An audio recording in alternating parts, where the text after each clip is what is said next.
mooy récépissé vu que loolu dafay yaatal maanaam yombal leen seen yoon bi rek maanaam nu ñu gën a répandre li nga xamante ni mooy monde homosexuel bi. aussi beneen question bu ñu leen bàyyee ba noppi ñii wala bu ñu leen yóbbee fi nga xamante ne mooy kaso gi est-ce que aussi duñu yeneen jafe-jafe bu ñu leen boole yeneen détenu yeeg yooyu ak VIH bi nga xamante ni mu ngi law seen biir yaram yi. déjà par rapport ak mooy organisme yi nga xamante ne ce sont des organismes LGBT yu nekk ci biir réew mi gis nga man damaa gëm ne sujet bu mel ni il faut le traiter de manière radicale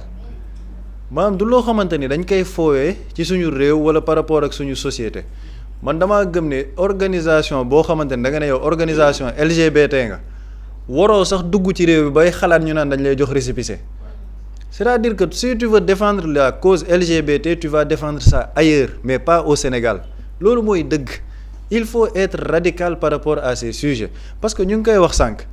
gis nga ñoom leur propagande seen propagande bi dafa doy waar maanaam dañ koy jaarale ci ay affaires yu sew yoo xamante ne c'est-à-dire que les gens ils se retrouvent à défendre la chose sans pour autant sax xam lan moo leen koy défendre loo parce que tellement dañ leen koy tàmmloo mooy sànq buri lu muy wax la banalisation en fait ñoom fi ñuy jaar mooy banaliser la chose c'est-à-dire que bon feebar la comme beneen feebar am na ñoo am addiction aux jeux sportifs am na addiction leneen ñoom dañoo am addiction ci homosexualité c'est une maladie nañ leen ko nangul seen vie la boo déggee sax li ci ëpp li ñëw ci société bi gars yi dañ naan la seen vie la seen dund la ñoom ñoo koy layoog yàlla mais je suis désolé ce n'est pas une question de seen vie la ils ont un impact dans la société lan moo tax ci société bi bu ñu jàppee kuy tox yàmbaa ñu ne nañ ko jàpp kaso parce que dañoo jàpp ne tox yàmbaam boobu am na ku mu mën a law mën na dem di law mën na dem di law mën na impacter toute la jeunesse lan moo tax ku ñu jàpp bu fekkee ni loolu la ki rey mais y a des gens yoo xamante ne ay reykatu nit la mais ce sont des cas psychologiques dañoo am ay troubles yu ñuy dund ci seen biir seen enfance loolu moo dem ba nekk loo leen ay nit yoo xamante ni dañoo dof di rey kooku da nga naan dundoom la da nga naan moom ak yàllaa kay layoo da nga koy génnee ci société bi pour protéger ta population et man damaa gëm ni de la même manière ñi nga xamante ne dañuy def loolu dañ leen a war a isoler de la population et prendre des mesures sévères parce que mais saa yi ñun on a une population très jeune ñun dañoo bokk ci pays yi nga xamante ne on a la chance d'avoir une population très jeune et c'est cette jeunesse là qui doit représenter la société sénégalaise de l'avenir léegi yan valeur la ñuy inculquer jeunes yooyu noonu yan valeur lañ koy def buri sànq mu ngi koy wax gis nga man dama gëm ni dëkk day am fu mu toll laisser-aller bi day ëpp gis nga ceux qui font la propagande là di jàppale di légitimer waaw nañ ko bàyyeeg yàlla nañ ko lii en tout cas ku baax la mbir mi du borom baax ak mbirum bon ku nekk ak say valeurs personnelles loolu sa problème la mais quel impact tu as eu dans la vie des gens on te dit qu'il y a une transmission volontaire du VIH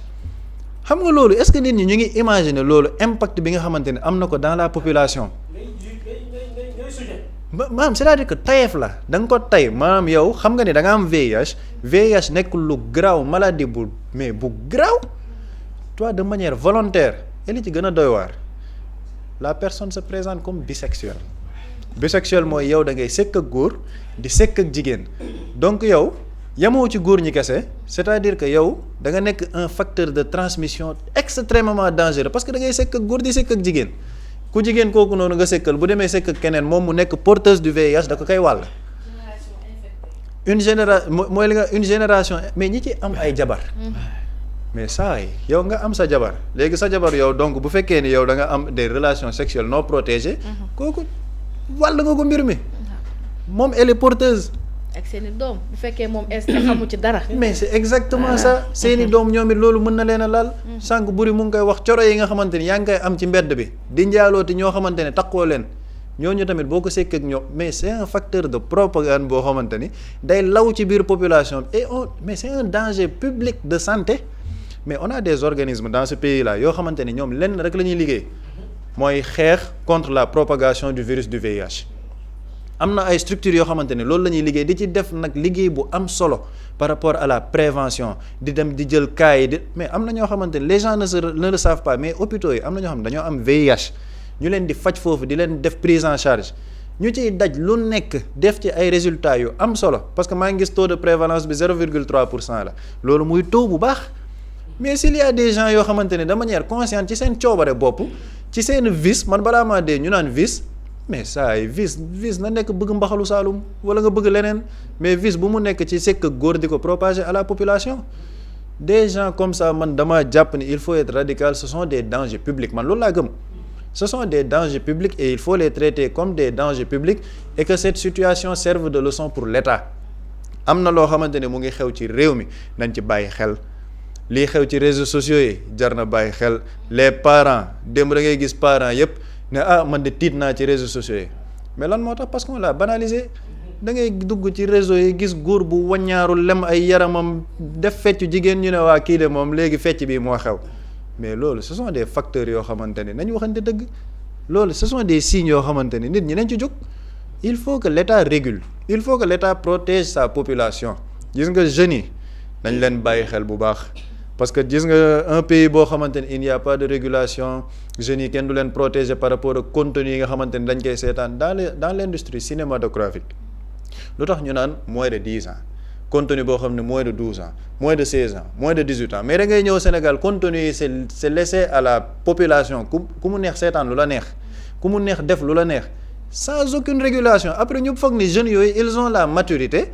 boo waxee ñu ne la noo tolluwaay la donc da nga ciy toll après nga jékki saay rek yàlla fëgg sa bopp nga nekk nit jàll ci leneen non il faut une régulation de l'autorité et ci sa deuxième question bi mais c'est encore un autre problème. Des gens qui sont porteurs du VIH ñu ne ñoom dañuy sekk góor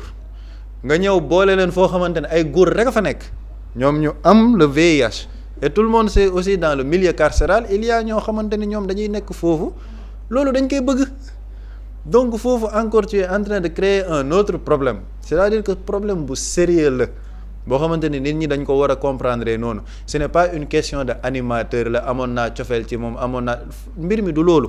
Mbir mi c'est il y a un danger public qui est établi qu'est-ce que les autorités vont faire pour que ñu jug ci cas bu mel nii parce que dinañ ci ñëw ci suñu deuxième sujet bi c'est plus grave que les gens ne le pensent maanaam du loo xamante ne lu sedd la donc je pense que on a l'occasion parfaite pour lijjanti genre xew-xew yu mel nii et qu'on se rééduque en tant que société parce que jamono ji moom jàpp naa ni foofu la ñu toll et il faut que ñu sévir de manière très très sévère jël ci ay ndogal non seulement ñu koy def mais ñi nga xamante ni tamit ñu ngi koy dooleel ci médias yi ak ci réseaux sociaux yi man jàpp naa ni sax ñooñu ñoo gën a graawati sax ñi nga xamante ni ñu ngi koy def.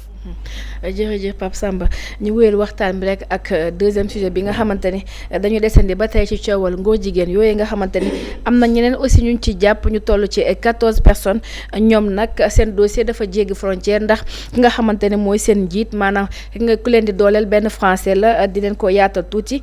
ci kanam ci biir ginnaaw bu ma laajee bu li nga xamante ni am na ci mooy dossier bi nga xamante ni ay góor jigéen la ñu toll comme ma ko waxee sànq ci 14 personnes yi nga xamante dañ leen jàpp kenn ki nga xamante ne mooy seen jiit du wuyoo ci turu Pierre Robert mu nekk France mu doon lu doy waar lan lañu mën a jàpp ci dossier woowu aussi buri